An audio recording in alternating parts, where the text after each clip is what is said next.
There is a mystery afoot.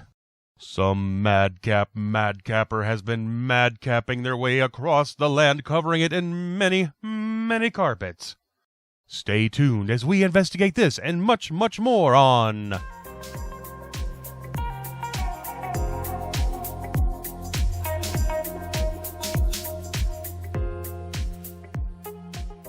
Hello there and welcome back to Rohug Craft. Last time we caught up on where the base was at, so today I was thinking let's go check out the shopping district.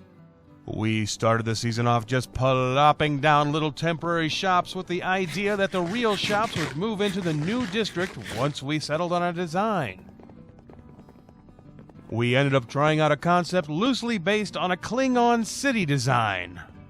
If you look at this art from Star Trek, you can see there's this idea of having upper street levels and some sort of building down below the streets in a sort of open city square design. We weren't going to try and match the overall coloring, but just this idea of upper street levels and open square concept really seemed interesting. I had a lot of help from Mr. Insane Nutter on this one, trying to put all the pieces together. You have the upper street levels, the lower pathways between shops and city squares, and the landscaping around the city just to make it look like a city was meant to be there. He really helped out a lot. Now sadly, I do have to pull out the life cardigan. Not cardigan like a sweater, but a card again, like magic. You get what I'm saying. You get what I'm saying. I don't want to belabor the point too much, just understand life happened. I took a break from things and sadly, I wasn't able to finish this project, but that said, I think you can get the feel of what we were going for with what we did finish. So, let's take a look. So let's take a moment and zoom in on the map from before we started any work on the new district. You can see all the little temporary shops and stalls over here to the north. But the new district will be down here on this almost sort of peninsula. The river kind of winds its way around the land and with a bit of work, should be the perfect spot for our shops. Now let's take a look at the final version of the shopping district where we can see most of the shops have been moved away from the area to the north and that the river has been rerouted a bit to allow for the city to be built. As we pan down to the south, we can see the city start to take shape as well as the rerouting of the river to put the city on a true peninsula. The shopping district aside, there was a lot of reshaping of the land that had to happen to give this the right feel, like the city was always meant to be here, that even though we're making the land conform to the build, the goal was to make it feel like the city adapted to the available land and not the other way around. It really does pain me to show off an incomplete build like this, but a lot of time and effort were put into this project, and it would be hard to close out the season without even mentioning the shopping district. Even though we ultimately failed to finish the area off, I think the spirit of the idea is there and shines through. Here you can get a feel for the outer wall design. The main goal was to try and use deep slate in a different way than it was commonly being used. I like the contrast to the sandstone with the deep slate, and I really like how the glass panes work over a darker background. It has an odd look, but it seems to work for me. The tower caps have a large overhang so that pedestrians on the upper walkways could stand out on the balconies and view their surroundings. To give a sense of scale to the whole district, each of the city squares is 4 chunks. There are 10 city squares, so not a small project by any means. That said, as it always seems to be with me, I like the small detail areas, and on this, I was especially proud of how these little alcoves turned out. I think it worked well to break up the overall wall design. I'm a lumberjack and I'm okay, there's so many trees that are in my way. Now we're on the upper street levels. This was hands down just a way to show off all the variety found in deep slate. I think one of the reasons deep slate is so popular is that there is such a difference of tone and brightness just within the deep slate palette itself. I think this design shows that off pretty well. We used black stone for the railing to take it one step further and some stone brick for the elevator shafts. I like the way the clear and white glass panes allow you to see through the railing to what's below and are just different enough to break up the symmetry from what you would get if all the glass panes were the same color. It's a very minor thing, but it made a huge difference in the overall effect. Now let's take one of the elevators down to the lower levels and get a closer look at the city squares. Insane came up with this basic palette of using sandstone and prismarine. Until he did it, I honestly wouldn't have ever thought to put the two together, but I think they work very well. There's sort of like a Caribbean beach theme thing going on here. The center of each support wall houses the elevator shafts. I was kind of proud of this design to fit it in as compact and out of the way as it is. It's there, but doesn't draw attention to itself, as any good elevator system should do. The overall idea behind these city squares is anything could go in them. We see the basic 4-shop option here, but if you had an idea for a bigger shop, then you could take 2 plots and branch across both of them. Have a really big idea? Then take the whole square. The walls behind the shop could be literally anything you want them to be. The sandstone filler is just a basic template, but it could be filled with any block. This could be where the signage is at, like this plot here where the walls are highly colorful and even offer enough space to spell out the name of the shop. Or here where the walls behind the shop are a simple mural. The intent of the city square was to leave the design as open or as constrained as you needed it to be. Color within the lines of a single plot or branch out and let your imagination take control. That was the idea, at least, and not sure how well it was achieved, but I think we were on the right path and heading towards something good. I'm a lumberjack, it's still okay. There are still a lot of trees that I'll make them go away. And here we have the general Ggg Store for all the little oddities you might find you need in the course of your daily Minecrafting. Just an aside, I love these little Ggg player head logos more than I could ever say. I was very happy with how they turned out. Much simpler than a map logo, but still very cool. On the shop, I went for a simple modern-esque style for the build. Nothing too fancy, but still fancy enough to take all your diamonds and see you on your way to collect more diamonds to spend at a local Ggg shop. And remember, folks, Ggg, it's the place to be.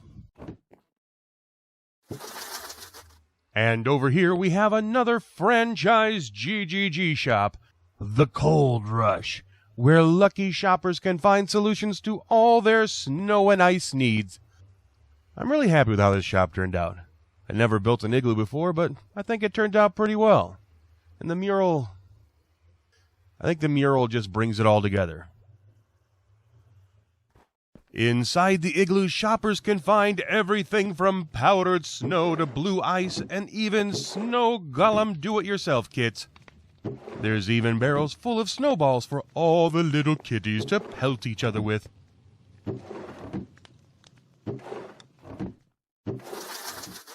And over in this corner of the city square, we find the game parlor. Does anyone use the word parlor anymore? Whatever. We find stat bets. This was an idea stolen directly from Hermitcraft Season 7. I believe Tango and Etho worked out the basics for this. If you're not familiar with it, do a search for Stat Poker and Hermitcraft, and you'll see what I'm talking about. I tried to go for an old-timey Western sort of feel for the shop. I kind of like how the granite roof works with the dark oak. It just seems to go together. I tried to stick with the same game room poker theme on the interior. I feel kind of like a weird broken record constantly patting myself on the back, but I am happy with how this turned out. The basic concept of this game is 2 to 4 players bet on their stats. The stat could be just about anything from how many Endermen killed to how many times you traded with a villager. I added a randomizer in the ceiling that turns the light on over the table 50% of the time. If the light is on, the bet is for who has the lowest numbers for that stat. If it stays off, it's for who has the highest number. So in this example, the light stayed off, and the topic is how many creepers killed. So the players will be betting on who had killed more creepers. It's a fun little game, and I'll probably build this one again someday now that I've figured out all the redstone for it. Speaking of the redstone, this is what Etho came up with for randomizing the bet topic. The only changes I made to this design were to make it fit within the confines of my shop plot, add that little jingle that plays when you hit the button, and to communicate with the high-low randomizer in the attic of the shop. There wasn't a tutorial for this, and my brain being the way it is, I didn't think to download the season so I could just look at the redstone in person. So, what I did was start and stop the video 100 times over to try and sort out what Etho had done down here. You know me, I'm always doing the smart thing. Up here is what I came up with for performing the high-low function. Cubfan added this to the Hermit's version at some point in Season 7, but I couldn't find any footage of it, so I had to figure this out on my own. I'm sure anyone who actually knows redstone is probably cringing at the jankiness of all this, but to that, all I can say is, it works. I'm sure there's a better way of doing it, but for me, figuring this out was a little victory. I'm an arsonist and I'm okay, burning trees down that get in my way.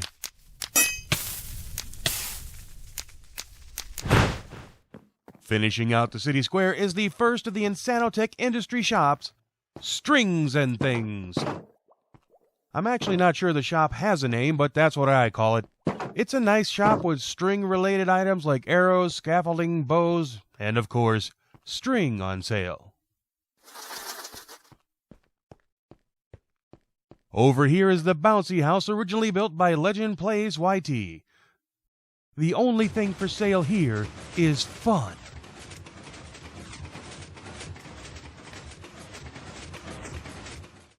For those daring of heart, there are high dive platforms where visitors to the Bouncy House can gamble their lives for the thrill of not knowing if they'll land on slime or honey. Here goes nothing. Mommy. Somebody get me safety and health on the phone right away. I have a complaint. Clean up, aisle 5. Yeah, and across the street from the safety hazard shop is Legends Enchanting Rockets and Used Armor Shop. Again, not sure it has a name, but let's call it the Enchanter's Delight.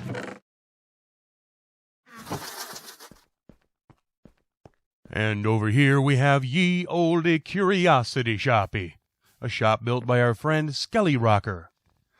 This shop stood out for offering a random assortment of items that changed week to week, and the price was simply whatever you thought they were worth. Basically a swap shop where you trade what you have for what he has. It came in useful a few times during the season. And over here is Mechner's Amethyst Shop, meeting all your amethyst-related needs. And here is Jack Zeus's wool shop, selling sticks and all the stick-related items like sticks. Oh, wait. I'm thinking of something else. It sells wool. Ooh, looks like someone has been out spending their hard-earned diamonds at a non-Ggg shop. How dare they? I mean, healthy competition is good for the economy. Yeah. And here we have Brown Banana Shulker Shop, named Brown Banana Shulker Shop. Oh, just look at the little cute shulker on the banner. Who's the good little shulker? You are! You are! And just across the way, an example of a double plot shop in Brown Banana's Wood Lodge, where visitors can find all their hardwood needs completely satisfied. I believe he used a schematic for this one, but I couldn't tell you who originally designed it. I do know he had to modify it a bit to fit it in the plot size, but no matter who designed it, it is a very nicely done shop. Filling out this city square is the local Elytra and Rocket Shop. Not quite sure who built this one. It is a mystery. And here we find the Roguecraft Post Office. This build was a tag team effort between Stormy Springs and Ferocious Seahorse. I think they modeled it after the Philadelphia Post Office. I think we can all agree it turned out amazing.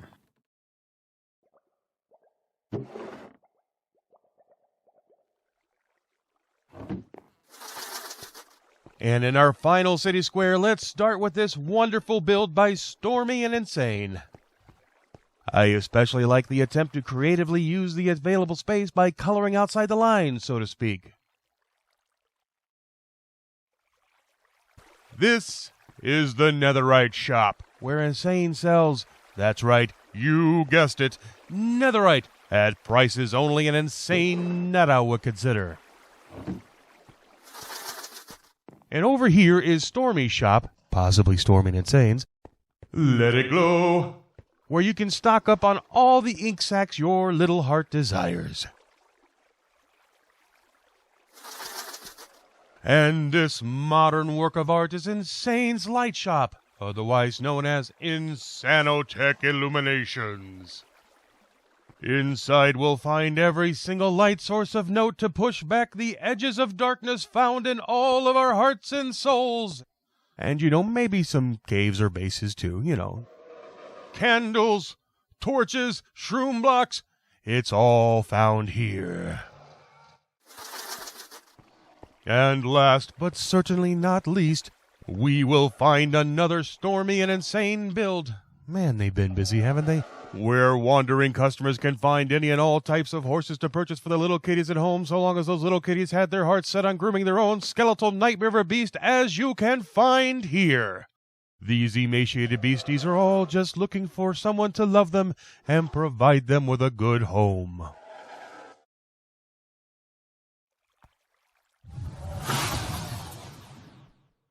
For those of you still here, thank you for watching. Thank you for watching in general, but I can appreciate that this video has turned into more of a server tour than I would have liked. But, sometimes you just have to adapt to the circumstances and make the best of the situation. Looking back over the near 500 gigabytes of Season 3 footage I still haven't used, there's only so much I'm willing to not put out there. I want there to be a record of what good we did on the server, and just not let it all fade away. And on that extremely cheery note, let's finally take a look at the mega project. What does the mega project have to do with this island? Everything, I tell you. Everything. This entire island is going to be the mega project. And if that wasn't mega enough, it's actually bigger than this entire island. But before we get into the details of just how big it is, let's turn the clock back a bit to one of the earliest videos this season, where I shared a map of the server and all the ocean monuments I found. There was something on that map that I saw that I couldn't get out of my head. Do you see it? Do you see what I see? I don't know. There is something here that just sparked my imagination. Every time I tried to start a new project, I was thinking about this. So eventually, I just gave in and started working on it. The first step was clearing all the trees, and trust me when I say, you never realize how many trees can grow on an island until you have to take all the darn things down. I chopped something like 20,000 logs before I just gave up and started resorting to burning them. Then came reshaping the land to better fit what I saw in my head, mainly filling in the lakes and rivers and some slight contouring of the edges of the island. In general, I wanted to preserve what Minecraft had generated and use the contours of the land to create lines and detail in the finished product. Just bear with me, this will all make sense when I'm done. The hope, and it's a big one, is that if you didn't see what I saw on the map, when this episode is over and I show it to you, you won't believe you didn't see it to begin with. It's a hefty goal, I know. But hopefully, I was able to achieve it. And the final step was to place blocks and carpet as needed. I know, it's a shocker that I, Gragore, am the madcapper, but there you have it. The project was to turn this entire island into one big drawing. I suppose it's technically a pixel art, but then I'm pixelating something that is, at its widest and tallest, 41 by 40 chunks. So, no more putting it off. Are you ready for the big reveal? Do you have your guesses in mind what it is? I am really curious as to how many knew what it was and when they knew. So please, do me this small favor. Please, post up at what point in the video you knew what it was. Here we go! I am currently logged into my spectator account so I can better show this off. So as I fly up, realize just how big this is. I finished this project and had a moment of panic when I realized I couldn't even show it to you. The server view range is 12 chunks. That's roughly half what I need to show this whole thing off. Thankfully, there's a mod out there that allows you to temporarily store chunks so that I can show this to you all at once. And if you haven't guessed it, this is my version of a wandering trader. The day I saw this on the map, I saw it in my head. It's a man running away from something. But wait, there's more. This trader is running from something. But what is it? Let's take a look at the map. Now tell me, that island off to the northeast doesn't look like some sort of horrific swamp monster trying to kill our poor wandering trader? I guess the swamp monster didn't like his trades either. Looking at just the trader, you can see how the slopes of the hills kind of become ruffles in his robe, or make his eyes appear veiny and add to the shock level on his face. All in all, this turned out better than I hoped. Sometimes you start a project and never know if you can pull it off. All you can do is give it your best, and happily, this one turned out just like I wanted. So there you have it, my friends. We showed off a lot of builds today and finally revealed the mega project. I really hope you guys enjoyed the video. I had to cram about 8 videos worth of footage into one here, but I hope I was able to keep you entertained long enough to get you to the end. That said, we're going to have to cut it here. As you can see, I have my dress clothes on, and that can only mean one thing on Roguecraft. It's time for the season finale fireworks show. While I make sure I get that recorded for next episode, always remember that no matter what you are doing, try and have some fun. Until next time, see ya!